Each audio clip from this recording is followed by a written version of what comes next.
Sejam bem-vindos a mais um episódio do SantaCast, direto na causa, o podcast, Júlio. Que vai além dos sintomas. É muito além dos sintomas. E navega em saúde, comportamento e sociedade. Não na mesma ordem, mas sempre é importante. Os fatores... Enfim. É isso aí. Estamos no 35º Congresso de Prática Ortomolecular. Vocês estão vendo aqui tudo diferenciado.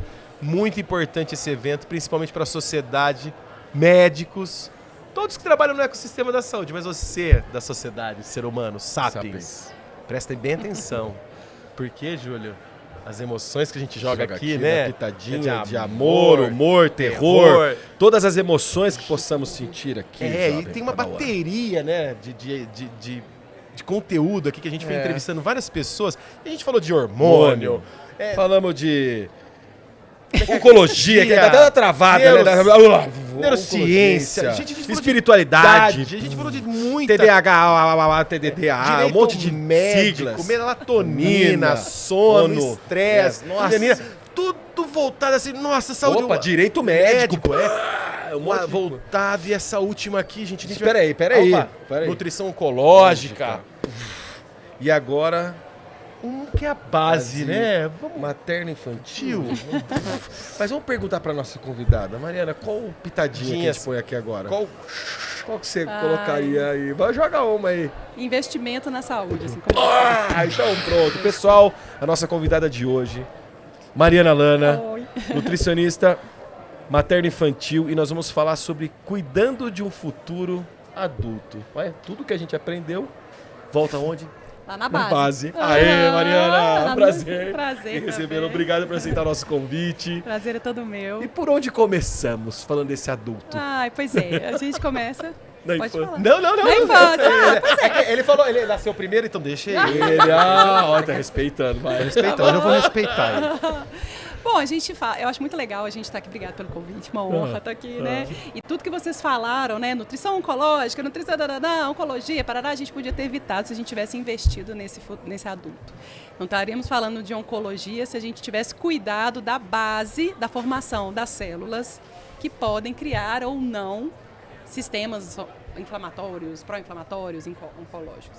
Falar de programação metabólica é falar da base, é falar do quem que a gente era. Hoje é irrefutável você falar que é literatura, que se você tem uma doença hoje, é porque quando você estava na barriga da sua mãe, algo de errado foi processado, programado na sua célula. Cara, isso é muito legal, tipo... Caraca! Olha só, essa história de começar a estudar programação metabólica e tal, né? E começou de uma curiosidade, assim, eu sou professora acadêmica, falei, vamos falar de programação há muitos anos, tem 20 anos de profissão de campo aí, né? Tô aí. Bastante experiência, tô velha já. Sabe nada, né, Júlia? Formei com 9, entendeu? Caramba, já nasceu... Já aqui, formei cedo, tenho 29 anos, né? Então, aí a pessoa foi estudar programação metabólica e falou assim, o que é isso, né? E muito legal quando você estuda, você acha que é uma coisa recente falar de programação, mas isso já é estudado desde a década de 40, lá na Segunda Guerra Mundial. Caramba. O que eles perceberam? Eles falaram assim, olha, isso aí na década de 70... os médicos estavam vendo que estava aumentando a incidência de hipertensão, obesidade. Falei, gente, o que é isso? Essas doenças que são crônicas, né? Não é uma doença aguda. Você pensar na época dos nossos avós, você morria de infecção. Você morria de, uma cólera, entendeu? Assim, um negócio assim, você pega agudo. E aí eles foram observar que, olha que legal, as mulheres gestantes, grávidas dos antigos, dos caras que eram soldados e iam pra guerra, elas estavam grávidas e, putz, na guerra não tem. Vou ali que eu vou fazer uma compra, né? Tô no meio da guerra, bombardeada, ela passou fome, óbvio, né? Você pararam pra pensar nisso, na guerra? Não. As mulheres, as mães, Meu Deus. as crianças, as pessoas, as mulheres grávidas na guerra, o soldado saiu, elas não tinham o que comer. As crianças nasceram extremamente pequenas, desnutridas, não tinham o que comer. E eles foram observar que essas crianças, porque se eu perguntar pra você, uma criança que nasce baixo peso, desnutrida, você pensa que a vida toda ela vai ser o quê? Desnutrida, certo? Meio óbvio, né? Lógico. maioria delas eram obesas, com hipertensão e diabetes. Cara, muito legal, né? Você fala, louco, opa! tá pra cá, como é que é isso? Não, olha só, como dizem em Minas, chupa essa manga. Chupa essa manga. Vamos lá. Olha isso, babado. Como diz minha menina, babado forte. Ela... Gente, é o legal, que o bacana da história é que eles começaram a estudar a gênese da formação da célula. As nossas células, elas são formadas intraútero. Só para começar, que a gente é formado dentro da barriga da nossa mãe e a gente continua crescendo exponencialmente, né? E a criança que ela nasce muito magrinha, e muito antes da hora, o corpo processa aquilo numa forma de compensar esse crescimento e esse peso. Assim, a gestação tem 3 trimestres, né? Tem 3 trimestres, né? Porque você não fala mais quantos meses, você fala quantas semanas, que trimestre tá? Isso me atrapalhou né? demais. A pessoa fala, quantos meses? Não, eu tô com 36 semanas. Se fosse multinacional, eu ia falar quarter. Nossa. Exatamente. Pois é, eu sou louco. Primeiro quarto, segundo quarto. Pois é, o quarto. E aí, cada trimestre tem uma função. O bebê no último trimestre, não é isso que seu filho tá... É pequitinho? Como é que ele chama? Isaac. O Isaac ganhou peso no último trimestre. Aí tá... E O bichinho tá ficando forte, parrudo. beleza. Se a criança nasce antes do último trimestre, com 30 semanas, vamos supor assim, ela não tem esse tempo para ganhar peso. Quando a gente ganha peso, a gente ganha gordura, certo? Tecido adiposo. Então ele hipertrofia. Ele tem que fazer isso fora do corpo da mulher. E por que o bebê estava na barriga da sua esposa? Como é que ela chama? Ariane. Então, dentro da Ariane. O Isaac tá lá quietinho dentro da Ariane, por quê? Não tem barulho, não tem que gastar energia com nada e etc, né? A única coisa que ele tem que fazer é ficar quieto e engordar. Porque ele tem que vencer a vida. Nascer é muito difícil, gente. Ainda bem que ele não lembra. Então... é muito difícil. Aí a criança... Só que ele nasce antes da hora. E aí ele... Pra chorar, a criança gasta energia. Para fazer cocô, a criança gasta energia. Ele gasta energia para tudo. Então ele tem... Antes... O corpo dele fala, cara, eu preciso sobreviver. Então ganha mais gordura, ganha mais massa, engorda. Então ele faz uma de aumento, plasia, multiplicação de célula do tecido adiposo. Então ele tem um desequilíbrio na formação de massa gordurosa. Então ou seja, resumo da ópera.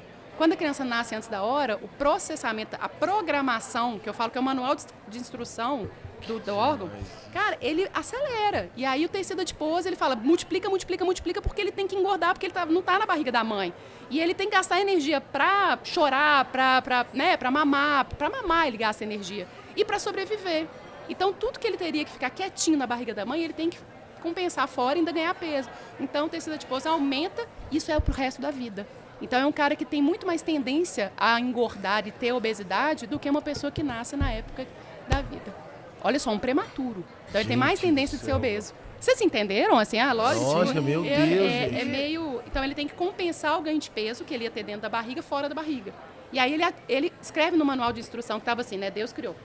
Não fazer hiperplasia. Aí ele faz assim, cortar isso aqui, fazer hiperplasia. Porque eu preciso... Opa, deixa eu fazer uma codificação. Vai engordar, assim, muito, porque ele tem problema de ganhar peso, porque ele está fora da barriga da mãe antes da hora. Ele faz isso o resto da vida.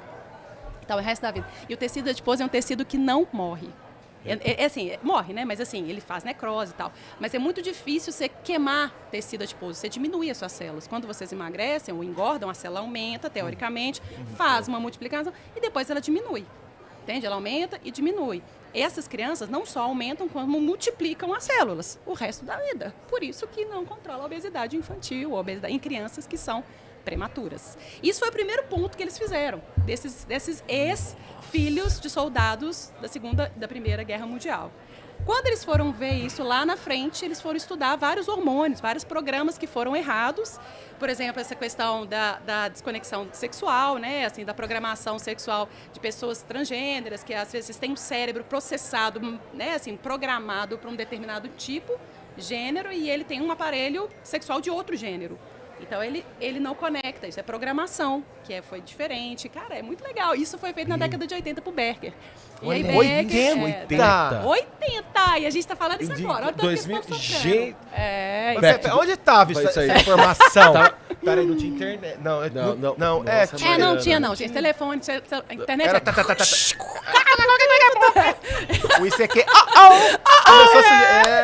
Mariana, que informação fantástica. Legal, né? E aí, na década de 80, a ciência já estava muito... Aí começou com a epigenética. E, pasmem, Hoje eu sou de uma época que antigamente era tudo genética, certo? Certo. Tipo, ser obeso? Ah, minha mãe também. É quase que uma herança genética e eu tenho que sustentar ela até. Uma maldição, né? É, Porra, tia desse tamanho, eu vou ficar também. Maldição, Já né? eu tô com uma maldição. Ai, exatamente. Perdão, Ou gente. então, é um elo, porque a gente fala, eu falo na minha área, eu trabalho também muito, meu mestrado foi anorexia e bulimia, enfim, né? Uma galera, mas tem muita coisa legal. Nossa. E aí, a gente pega os meninos compulsivos e obesidade e tal, eles falam, é um elo transgeracional. Tipo, minha mãe é obesa. Cara, eu tenho que ser obeso, porque eu não posso abrir mão disso daqui. Então, existe configurado socialmente, né? Mas saindo da questão social e falando da clínica, essa galera que traz essa geração, o mais doido de tudo é que, na verdade, hoje é comprovado na ciência que se você tem um gene da obesidade, tem milhares, centenas de genes da obesidade, a sua, vamos dizer, a chance de você ser obeso ou não é 20%. 80% a gente chama de epigenética, que você, olha isso, olha babado, você modula a sua genética e silencia ela. Se você tiver uma qualidade de vida, uma alteração do ambiente, o estresse, medicamento e etc. Então, assim, as doenças, 80% são influenciadas na sua condição de ter a doença ou não, e 20% só que é genética. Isso eu estou falando de uma fase de programação de multiplicação celular aí até 2, 5 anos. Depois disso, não, aí você pode ter uma epigenética, ok, mas você está programando, você está lá no... Sabe o sistema? Quando você faz um sistema, você está programando a base do seu sistema até 2 anos. Que a gente fala do período de 1000 dias, ou 1000 dias, que são os primeiros 1000 dias. São 100 dias antes de engravidar, 270 dias durante a gravidez, 365 dias, né, pós-nascer. São 1000 dias do sujeito para ele responder o resto da vida dele. Segura o prato. Gente. Você tá de sacanagem de mim. Tá de sacanagem de mim. Que isso? E assim, gente, eu vejo... Ai, gente, olha. Eu Fala, vejo um congresso desse. Aí eu falo, cara, por que a gente não fala da base? Véio? Vamos falar daquilo que está começando, porque a gente pode evitar tanta discussão de... Vejo várias doenças, o surgimento de uma sociedade adoentada por vários problemas sociais, problemas... Sabe, assim, a gente tem que cuidar um pouco da nossa base para que isso aí não repercute. Programação metabólica, ela está associada com problemas na depressão infantil, na depressão do adulto, síndrome metabólica do adulto, começa, né, tá lá na programação, câncer também tem, doenças associadas cardiovasculares também, tudo. Só para vocês entenderem a programação, quando a gente vai criar um equipamento na fábrica, tá lá a fábrica, vai criar micro-ondas, igual eu falo com meus alunos na faculdade. Falo, pensa, na indústria de micro-ondas, tá lá, a galera vai...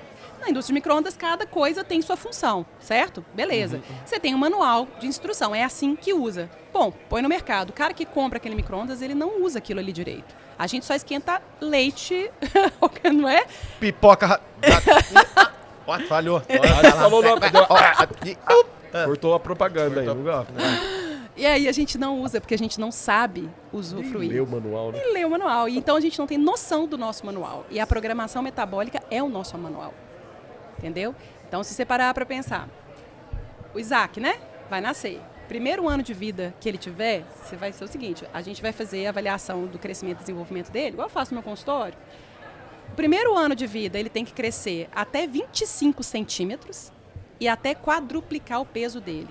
E peso, quando a gente fala de peso, falando do adulto, igual eu acho que vocês conversaram só com gente que fala de gente grande, eu falo só de gente menina, pequena, né? Cuida desse povo velho, não. Paciência, não. Deixa pra lá. Nossa, catarrenta, aqueles meninos que comigo, adoro. Adoro. Aqui, ó, aquele ali também detesta gente grande. A gente pequena, quer dizer. Gente grande. Tem paciência não. Aí, pensa em vocês, 25, em um ano, quando a gente fala assim, nossa, eu vou quadruplicar o meu peso. A gente só pensa em ganhar gordura, né? Só que quadruplicar o peso de músculo, de osso, de órgãos, de massa, aí vem, né, toda a estrutura de composição corporal, de sangue, ele multiplica 4 vezes. Pega o peso de vocês, multipliquem por 4 e pega a altura de vocês e aumenta em 25 centímetros. É isso que acontece com uma criança em um ano. Então, pense em tanto de célula que está sendo criada e a função daquela célula. Nossa, aí uma mãe, né? Vai lá, já dá... Põe aquele negócio gasificado de uma cor estranha. Não, dá um sorvete pro menino, um doce pro menino antes dos 2 anos. Pra quê? Você tá produzindo, você está, vamos dizer, programando a célula dela que aquele gosto adocicado, porque o gosto adocicado é neurotransmissor, o sabor, o paladar, que aquilo dali é o melhor para ele. Então, ele aprende, a célula aprende que ele vai gostar mais do doce mesmo o resto da vida, porque é isso que foi na programação. Ele está terminando de escrever o manual de instrução até 2 anos. Nossa. Nossa, escrever no Manual de instruções. Não, é porque eu sempre a gente brinca, né? Nós não nascemos com manual de instruções, né? Por exemplo, sofre uma decepção amorosa, você vai lá, aperta Ctrl Alt Del, que já vai deletar e vai embora a sua sensibilidade. Não tem como. Deixa de seguir ela. Não, e aí uma curiosidade, a gente tava falando de melatonina, sobre circadiano e tal. E aí eu tava falando com a minha esposa o seguinte. A gente combinou, vamos começar a dormir cedo, porque eu já durmo cedo e acordo cedo. Eu gosto de acordar cedo. Eu falo que eu acordo com o sol. Então sai o inverno. Melhor coisa do mundo. Vai demorar, mas não, eu já. Epa, vamos lá. Então vai assim. Aí a gente pensou o seguinte: vamos começar já a adotar um hábito de dormir 9 horas, pro Isaac já é acostumado. Sim. Então, por exemplo. Perfeito. Perfeito. A programação do Isaac tá aí no. Perfeito. Só que o Isaac, ele tá no escurinho. Para ele, ele não tem esse estímulo não tem hipotálamo ainda desse do sol, porque a questão do sol, assim, ela é necessária exatamente para que a gente tenha eu não vou me lembrar agora da fisiologia, mas assim, para que a gente dispare vários mecanismos de que o nosso corpo acordou mesmo, assim, hormônios que falam, cara, o sol, acordei. Tanto é que o índice de depressão em países onde não tem sol é muito maior do que em locais que tenha o sol, etc. Isso é importante para o nosso ciclo circadiano. E os hormônios, eles ficarem bacana. Então, ele está no escurinho. Por que é para ele ficar no escurinho? É porque ele não vai exercer ainda as funções disso. Quando ele nasce, eu falo assim, então ele foi criado, agora ele vai usar. Então, ele vai usar o coração dele, que a fisiologia é totalmente diferente intraútero, o rim dele, porque o rim dele, né, ele urina e ele ingere a própria urina para hemodinâmica. Ele vai fazer ele vai evacuar, que vai até o mecônio, ele vai usar o intestino dele. Antes, ele vivia debaixo da água, né? Você parou pra pensar? Não, é muito. Ele parou. A gente vivia debaixo da água. Aí a gente nasce, a criança tem que fazer. Se ele fizer. Ele faz assim. Por que chorar é até das notas de Apgar dele? É exatamente porque mostra o tanto que ele consegue. Por que ele chora? Para expulsar o líquido que ele tem amniótico nas cavidades respiratórias. Então, e aí fecha cavidade respiratória para baixo, cavidade respirando, e aí ele começa a utilizar o ar, que ele nunca usou ar. A criança... Isso é muito doido, cara. É muito legal. Não, é demais, cara. É doido. Igual eu olho pra ela e falo assim, amor, porque 18 anos depois, eu olho pra ela e falo assim, meu Deus, você tá gerando um ser sem fazer nada. Não, tipo, nada. Tipo, mas eu digo assim, parada e tá formando. Hoje, na palestra de hoje aqui, né, eu fui falar sobre variabilidade nutricional da gestante. E eu falei assim, gente, como é que eu vou fazer essa palestra? Porque a variabilidade é muitas variáveis. Eu falo com meus alunos que quando a gente aprende a fisiologia da gestante, a gente não fala mais parabéns, você está grávida. Você fala, sinto muito.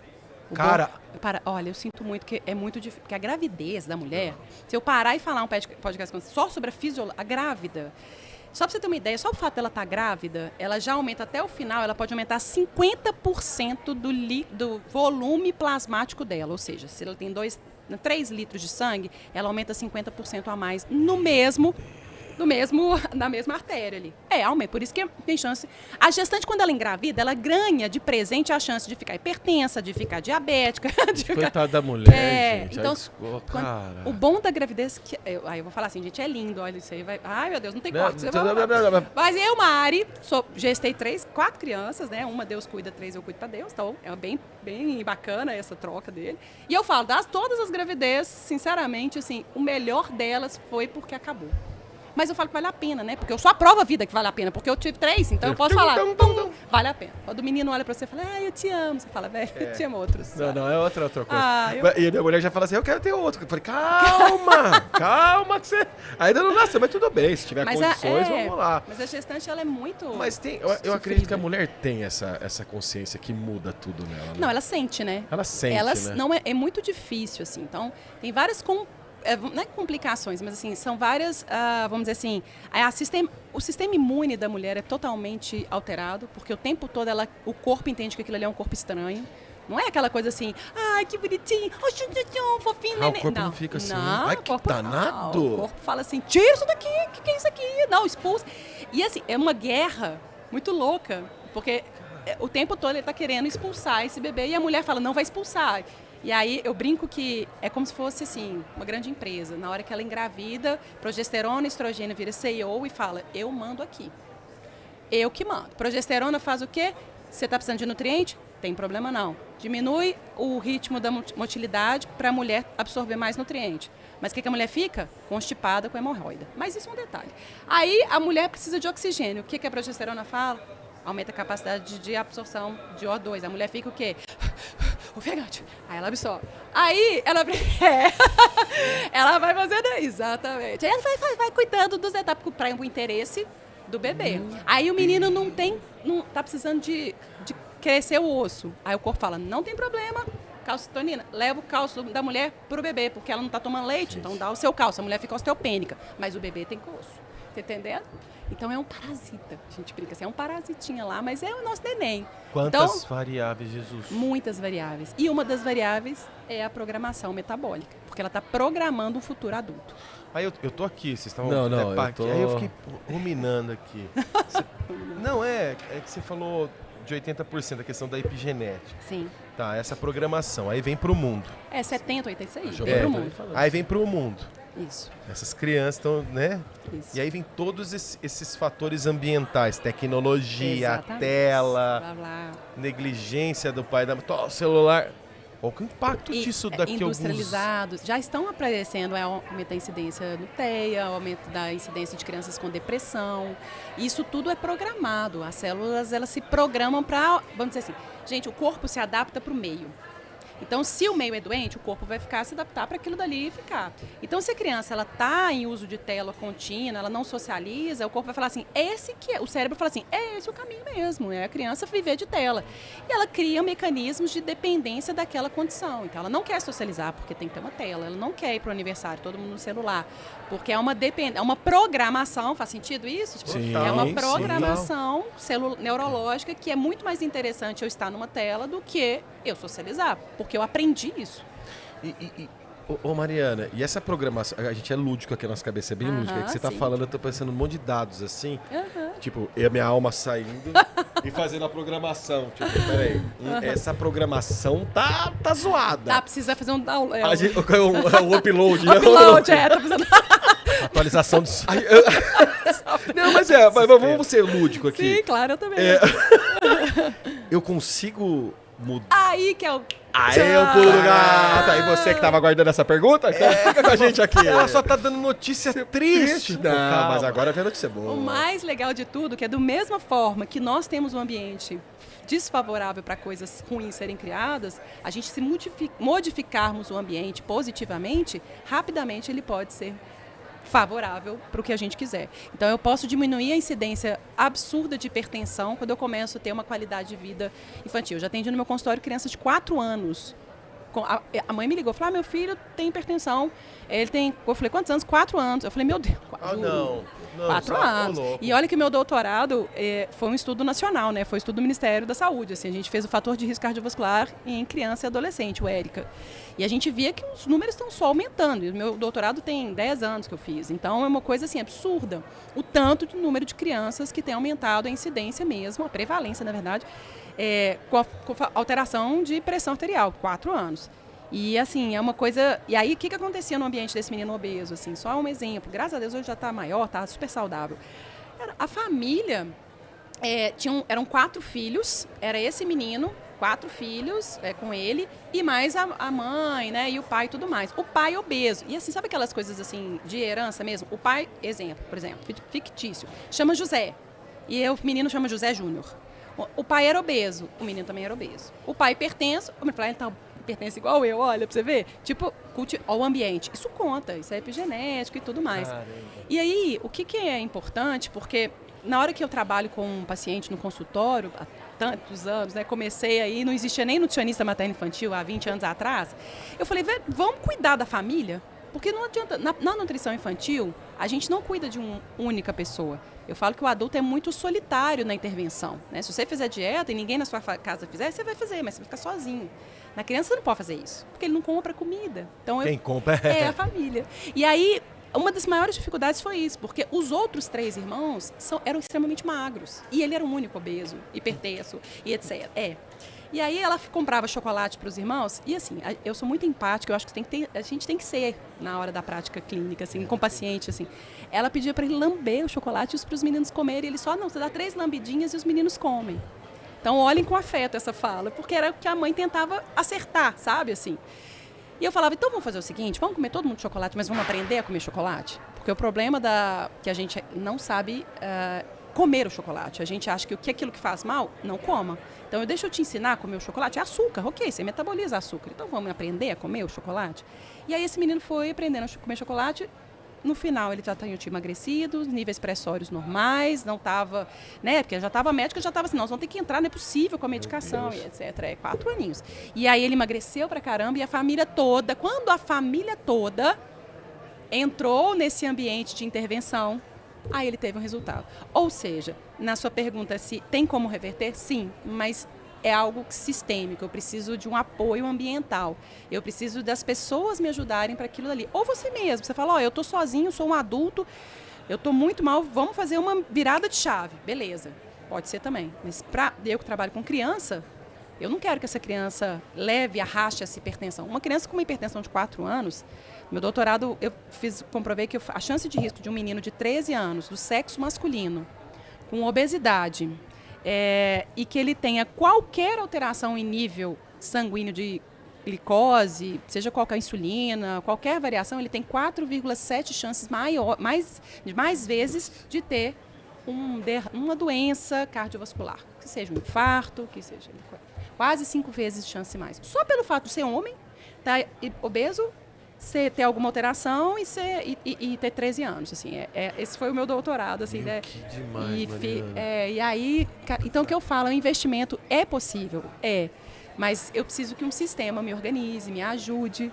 Mãe. E eu te falo que nem sempre eles querem, né? A rotina é muito corrida. Então, nossa, eu falei, com essa vida moderna hoje, que, né, a gente é da época que só o pai trabalhava a e a mãe em cuidava. casa. Exatamente. Nós somos em 4 em casa. Nossa, que né? doideira. Éramos, Era doido. somos, porque agora cada um tá pro seu lado. Mas assim, meu Deus. É muito difícil. E a gente veio de acidente de percurso.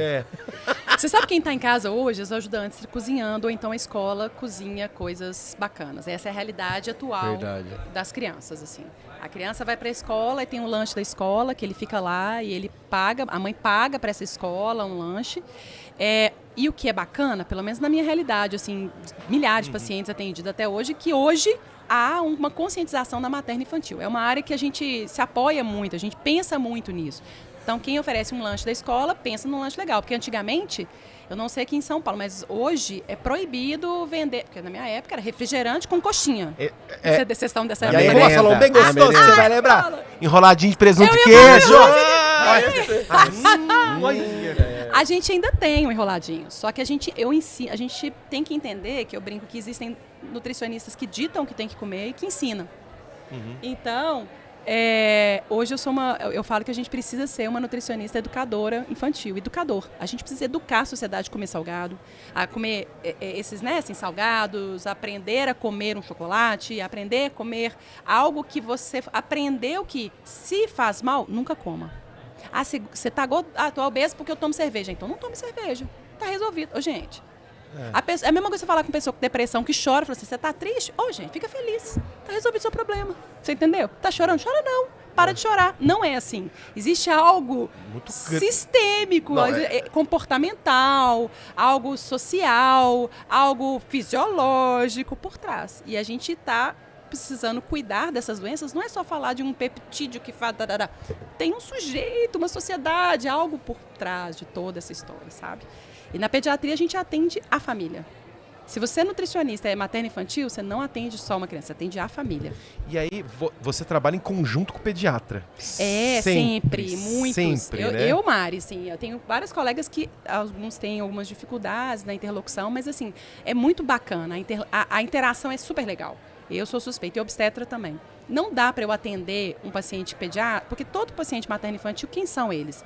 O público que quer engravidar, a mulher que está grávida, a mulher que amamenta, a criança ou o adolescente. Todos esses têm algum profissional responsável. Quando vai Igual, eu sou nutricionista de adulto. Vai só, muitas vezes, só procura um nutricionista e não tem nenhum clínico, não tem ninguém. Ele vai muito solitário, é muito comum. Você quer emagrecer, você vai aonde? No nutricionista. E ele, às vezes, não tem um médico que acompanha. Então, por exemplo, quando eu tenho uma gestante, ela tá com um ginecologista, porque ela tem que fazer o pré-natal. Quando você atende uma criança, tem um pediatra que acompanha no desenvolvimento dele infantil e tal. Então, eu preciso saber o que eles estão falando com essa criança e eu acho que é justo e é ético eles saberem que eu estou acompanhando. Então, eu acho que o trabalho interdisciplinar é fundamental para que a gente tenha um sucesso terapêutico em todas as óticas do sujeito. Entende? Não é só sobre alimentação, é sobre o sujeito, sobre ele todo. Entende? Somos realmente produto do ambiente, né? Somos produto do ambiente, perfeita. Total. Essa frase é do Gutão, né? Vamos ter que patentear dele. Guto, nossa, acho que foi o nosso quarto, quinto episódio. Foi o neurocientista que falou, nós somos produtos do ambiente. Então, exatamente, é o que eu estudo no pós-doc. Nós somos produtos do meio. Produtos do meio. Somos produtos do meio. Vocês são produtos do meio.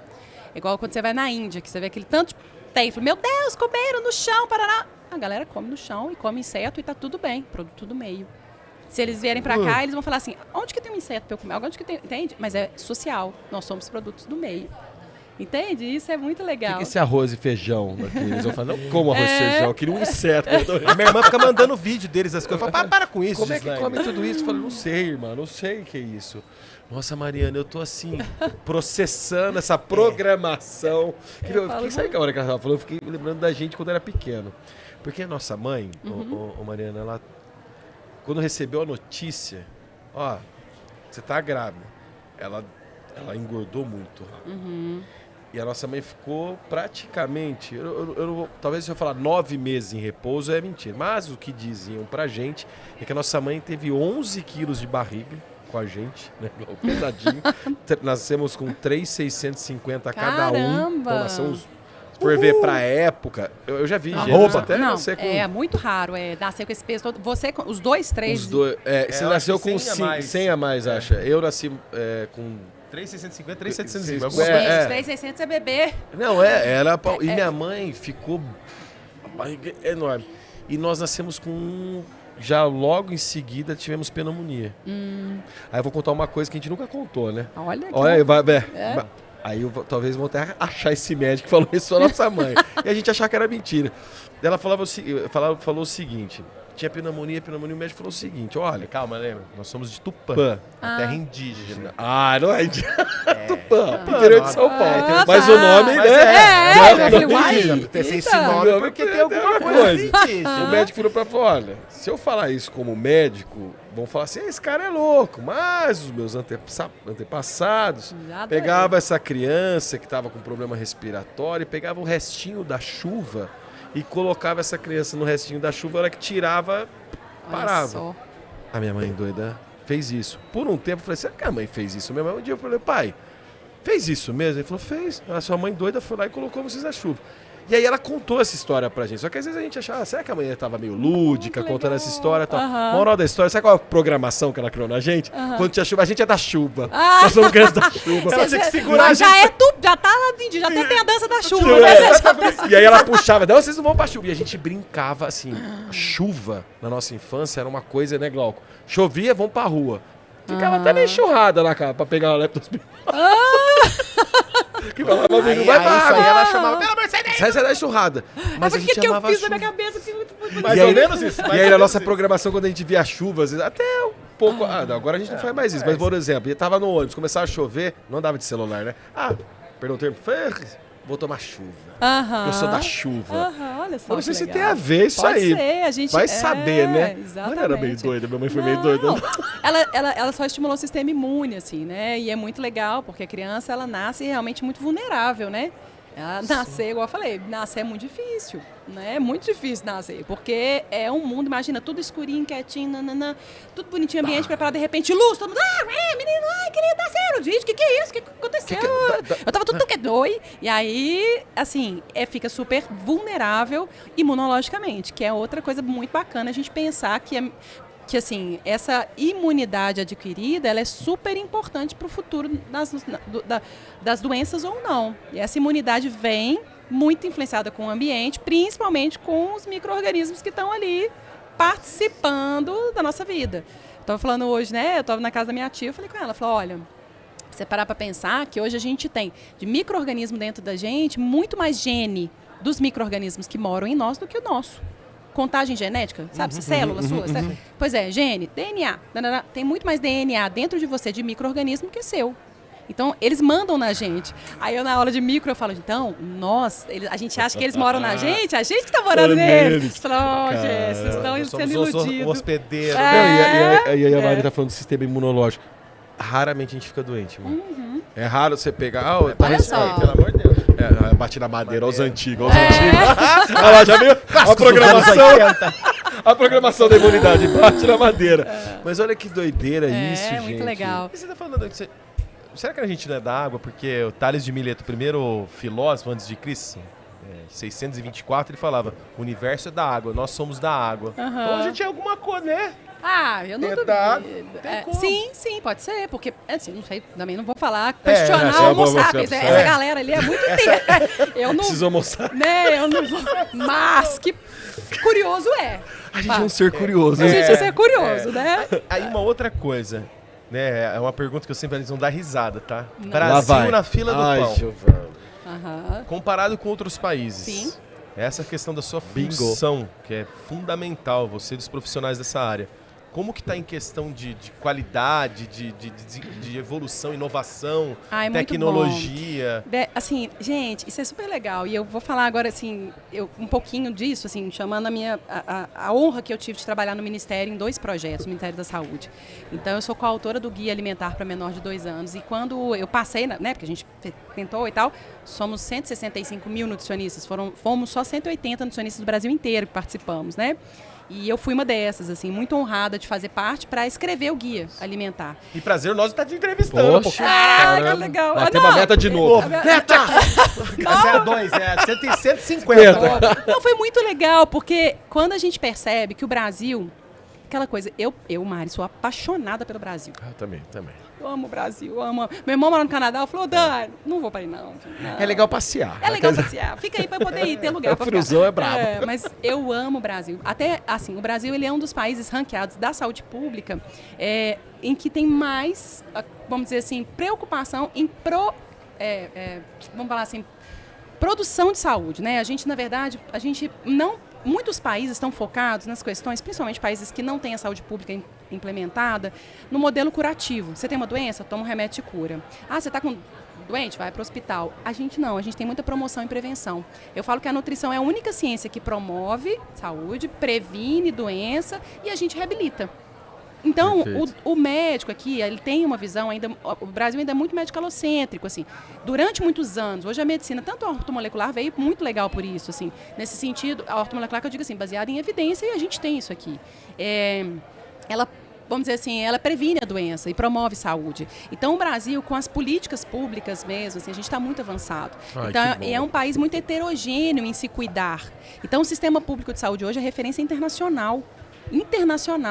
O Brasil é o único país no mundo com a patente do remédio para AIDS. Você tiver AIDS nos Estados Unidos, você morre. Muita gente, eu inclusive dou aula de saúde pública, eu falo, se você adoecer em outro país que não tem a saúde pública, por exemplo, que for, por exemplo, nos Estados Unidos, que todo mundo fala, você vai morrer. Você vai morrer. Você vai fazer alguma coisa de, por exemplo, gente, tem uma cárie, vou no dentista, você vai pagar seu rim. Paga o rim mesmo. Então, assim, tem até um documentário muito bom do filme do Michael Moore, não sei se vocês devem ter ouvido falar, Michael Moore. Ele chama Sickle. Que é maravilhoso, esse documentário. Ele não tem um que é da Torre Gêmeas também? Tem. Ele é super polêmico. Ops, mas esse aí eu quero ver, esse eu não vi não. SKICO. Acho que é isso, Sickle. Acho que é assim, né? Não sei. Enfim, ele fala muito sobre essa postura capitalista da doença, né? Que lucra com isso. E os países de saúde pública têm várias questões sociais com relação a isso, mas falando da Europa, a gente tem vários países com implementação de saúde pública que são um sucesso. França, você pegar, por exemplo, até o Canadá mesmo, o Canadá é 100% público, 100% saúde pública, né? Então, por exemplo, aqui no Brasil a gente tem misto saúde pública, a gente tem saúde privada, e é muito legal no Brasil, porque é um dos poucos países tão heterogêneos. Cara, é muito heterogêneo. Eu falo em aula, gente, para pensar. A gente tem índio no Brasil que não sabe que tem tecnologia. Há pouco tempo foram voados, vocês viram o negócio do drone, que pegaram, e os índios lá com flecha. Vou matar esse ser, esse dinossauro voador. Sei lá o que é isso. É um transformer mesmo. Nem tá nunca transforma, porque é um alienígena. Então pensa, tem tribos indígenas que ainda não foram, tem áreas do Amazonas que não tem, né, assim, foram registradas. A gente tem locais que gente que morre de fome na seca e gente que morre de frio com neve. A gente tem isso no Brasil. Então, assim, o Brasil não é homogêneo igual você pegar outros países da Europa, que é mais ou menos os mesmos fatores de risco. Você pegar aqui no Sudeste, nós estamos na elite do Brasil, você entendeu? Mas se você for para o Nordeste, por exemplo, que a gente sabe que a incidência, né, que lá tem as secas e etc., vamos dizer, as variáveis que tem de morte são diferentes das do Sul, daqui. Então, eu tenho que ter uma política pública diferente para o Nordeste, para o Sudeste, para cá. Então, por exemplo, eu trabalhei em outro projeto do Ministério, que é esse estudo de risco cardiovascular brasileiro, e eu me lembro disso, que eu trabalhei no Sudeste, então eu era co-coordenadora estadual de Minas Gerais. E lá, era muito legal, quando a gente planejou a ação para o Sudeste, de intervenção na política pública, é completamente diferente da programação da outra região. São 5 regiões, totalmente diferente. Então, a gente critica o Brasil, mas a gente não tem noção da dimensão da intervenção. E hoje, no SUS, se você ficar doente em qualquer lugar do Brasil, você vai ter assistência à saúde. Independente de onde você estiver no Brasil. Vai para os Estados Unidos. E aí tem gente que xinga pra caramba. Demora, mas não tem que agradecer. Não, a gente tem que pensar que tem as suas demoras, tem as suas dificuldades. Não estou também colocando, né, perfeito, adoração. Não, eu sou muito realista, né? Mas a gente tem que também, mais uma vez, por amar tanto o meu país, assim, eu valido aquilo que dá certo. Então, o Obamacare, na época, tentou vir, conversou com o Lula na época, para a implementação dos... Na época era Lula, não estou querendo falar de política. Sim. Ó, pessoal, ninguém tá nada falando de política nada, aqui. Vai pegar o corte. E nem vamos fazer esse corte falando disso aqui. Pronto. Não, eu estou falando porque é verdade. O Obama, na época, quis implementar o Obamacare e não deu certo. Não deu. Porque lá são as operadoras de saúde, né? E isso eu não estou inventando, isso é real, assim. Então, o que eu estou querendo trazer, igual que você me trouxe, que a materno-infantil hoje, o Brasil, ele tem muita regionalização, muito respeito à alimentação, à segurança alimentar do sujeito. O que a gente enfrenta hoje? Vocês falaram assim, Mário, o que você está enfrentando hoje que há 10, 20 anos atrás você não enfrentava? A fome oculta. Hoje a gente tem crianças com obesidades que estão desnutridas. Vocês estão entendendo? Porque a desnutrição é a carência de nutriente, não é magreza. Todo mundo achava que desnutrido é um menino magro, né? Falou, menino desnutrido, caquético, raquítico. Não, desnutrição é desnutrição, é falta de nutriente. Então, na hora que você pega um obeso, ele não tem nutriente. Ninguém é obeso porque come frutas, verduras. Não. Então, ele não tem. Então, é um obeso. Então, hoje a gente vive várias... a fala do sistema público para a fome oculta. Nossa, perfeito, mano. Tinha que ter mais umas 2 horas. Giovana, ela precisa ir pra Campinas, dá Giovana. um jeito. Não sei, vamos ter que dar um jeito. A gente freta um jato. Nossa, que rico. Vamos falar com o doutor. Vamos falar com o doutor. Eu vou pegar meu doutor Ítalo, ele empresta o jato dele pra gente. Vamos lá. Muito obrigado. Nada, honra aqui. Fechar tudo, né? A conexão tá com os assuntos aqui. Imagina. Nesse congresso maravilhoso. Agradecer a nossa audiência, os colegas aí, agradecer... amigos. Efraim, doutor Efraim, por acreditar no nosso trabalho também. A Essentia, por patrocinar, ajudar a gente também. A Essentia Nutrition, a Health Tech Laboratório, por ter, né? Contribuído pra gente trazer tudo isso aqui. Tamo junto. E compartilhar esse conhecimento, essa informação. E vai ficar eterno. Vai ficar eterno. Um recado pra Lana Del Rey aqui. A câmera, tá? Você achou, calma, daqui a pouco o YouTube vai falar, você tá falando o nome dela, calma aí. Que mensagem você quer deixar pra... Olha... Antes disso, se quiser mandar beijo pros filhos também, igual a Xuxa, quer mandar, manda. Beijo. Você quer mandar beijo pra quê? Olha, eu vou mandar beijo para a Cecília, para o Henrique, para a Gabriela, minha prole, meus amores, a minha vida, que programam a minha vida. Nós amamos vocês, daqui a pouco mamãe tá aí. Para curtir. Eles não têm nem um pouco de saudade de mim, não. Mas eu tô, sabe? Mano. É a vida. Mas tá bom. Bom, a mensagem que eu deixo, assim, é que a gente invista um pouco mais na saúde. Tem uma frase de Carl Jung, que é o meu lema de vida, que é: domine todas as técnicas, saiba todas as teorias, mas, gente, ao tocar uma alma humana, seja só outra alma humana. Então, que a gente traga isso para a nossa vida. Sejamos sujeitos que cuidamos de pessoas e não de doenças. A gente cuida de gente. É isso. Muito obrigado. Comunidade, Namastê. Mari, obrigado. Até o próximo episódio. Episódio. Tchau, tchau. Tá. Tararara.